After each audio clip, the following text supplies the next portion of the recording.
ஐயனார் துணை சீரியலில் டுடே எபிசோடில் நிலா இருந்துட்டு எல்லாரையும் கூப்பிட்டு வச்சு பேசுகிறாங்க.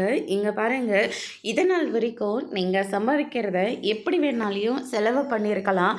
ஆனால் இனிமேல் அப்படி கிடையாது. ஒவ்வொரு சம்பாத்தியம் இன்றைக்கி எவ்வளோ சம்பாதிச்சிங்களோ அதுக்கான கணக்கை நீங்கள் காட்டியே ஆகணும் அப்படின்ற மாதிரி சொல்லிடுறாங்க. அது மட்டும் இல்லை, இந்த வீட்டுக்கு கூடிய சீக்கிரமாக ஒரு ஃப்ரிட்ஜ் ஒன்று வாங்குகிறோம், வாஷிங் மிஷின் ஒன்று வாங்குகிறோம். அது மட்டும் கிடையாது, இந்த வீட்டை டோட்டலாக நம்ம மாற்ற போகிறோம் அப்படின்ற மாதிரி சொல்லிடுறாங்க. இதை கேட்ட உடனே வீட்டில் இருக்கிறவங்க எல்லாருமே பயங்கரமாக ஷாக் ஆகுறாங்க.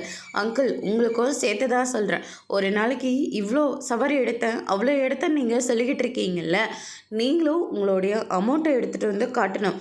இதனால் வரைக்கும் நீங்களும் எப்படியே இருந்திருக்கலாம், நீங்கள் சம்பாதிக்கிற காசை எப்படி வேணாலும் செலவு பண்ணியிருந்திருக்கலாம். ஆனால் இனிமேல் அப்படி கிடையாது அப்படின்ற மாதிரி சொல்லிடுறாங்க. இது கேட்டோன்னே நடேசனுக்கு ரொம்பவே சந்தோஷமாக போயிடுது. சரிம்மா, ஆனால் அப்பப்போ நான் கேட்குற போது மட்டும் அப்படின்ற மாதிரி சொல்ல வராங்க. வாரத்தில் ஒரு நாள் மட்டும்தான் நீங்கள் கேட்குற மாதிரி கொஞ்சமாக அமௌண்ட் தருவேன், மற்றபடி ஒரு பைசா கூட நான் தரமாட்டேன். டீசலுக்கு மட்டும் நான் கொஞ்சம் பணம் தருவேன் அப்படின்ற மாதிரி சொல்லிடுறாங்க. அதை கேட்ட உடனே நடேசன் இருந்துட்டு சரிம்மா அப்படின்ற மாதிரி சொல்லிடுறாங்க. பல்லவா, ஒழுங்காக காலேஜுக்கு போயிட்டு சரியான நேரத்தில் வீட்டுக்கு வரணும். அதுக்கப்புறம் நீ லேட் அது பண்ண, நான் என்ன செய்வேன்னு எனக்கே தெரியாது. பாண்டி, உங்களுக்கும் அதே தான் சொல்கிறேன். நீங்கள் இன்றைக்கி எத்தனை வண்டி ரெடி பண்ணீங்க, அதில் எவ்வளோ அமௌண்ட் கிடைச்சிது, எல்லாத்தையும் எங்கிட்ட எடுத்துகிட்டு வந்து கொடுக்கணும் அப்படின்ற மாதிரி சொல்கிறாங்க.